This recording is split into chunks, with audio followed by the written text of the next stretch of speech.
le ministre des Affaires étrangères, de la coopération africaine et des Marocains résidant à l'étranger, Nassé Bourita, s'apprête à se rendre une deuxième fois en Israël, en septembre prochain, pour célébrer le 2e anniversaire de l'accord Ibrahim. Le ministre a accepté une invitation à assister à l'événement de commémoration du ministre de la coopération régionale Issoï Frej lors de leur rencontre à Rabat cette semaine, afin d'assister à un événement auquel nous attendrons la participation d'autres responsables de la région. Frej a déclaré, selon ce qui a été rapporté par les médias israéliens, Israël et le Maroc ont de nombreuses caractéristiques communes que nous devons utiliser pour aider à renforcer les relations entre les deux pays et leurs citoyens, ajoutant, c'était le but de ma visite, au cours de laquelle j'ai senti qu'il y avait une bonne intention au Maroc de renforcer les relations et le dialogue, et la coopération entre les deux pays, et je vais travailler pour les poursuivre et les renforcer. Le ministre israélien de la Justice, Gideon Sa'ar, a révélé la veille,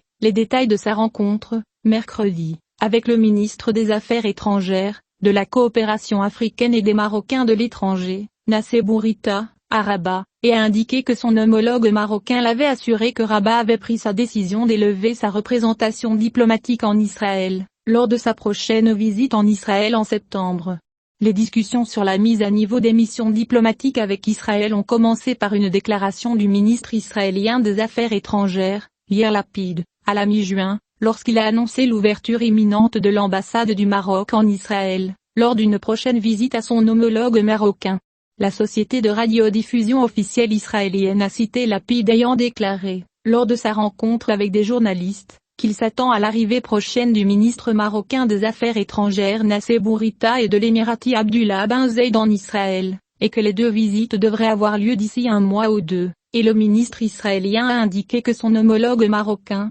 Nassé Bourita, ouvrira l'ambassade de son pays à Tel Aviv lors de la prochaine visite. Il est à noter que le Maroc, il y a près d'un an, a rouvert son bureau de liaison en Israël, après 20 ans de fermeture, conformément à l'accord tripartite de rétablissement des relations diplomatiques maroco-israéliennes, alors qu'Israël n'a pas attendu l'aval du Maroc, pour annoncer le chef de son bureau de liaison à Rabat comme ambassadeur. D'un côté, la visite de Bourita, dont il a parlé, et qui est attendue dans quelques semaines, sera sa deuxième visite en Israël, après sa première visite en mars dernier, pour participer au sommet du Negev, aux côtés des ministres des Affaires étrangères d'Amérique, des Émirats arabes unis, d'Égypte, de Bahreïn et Israël.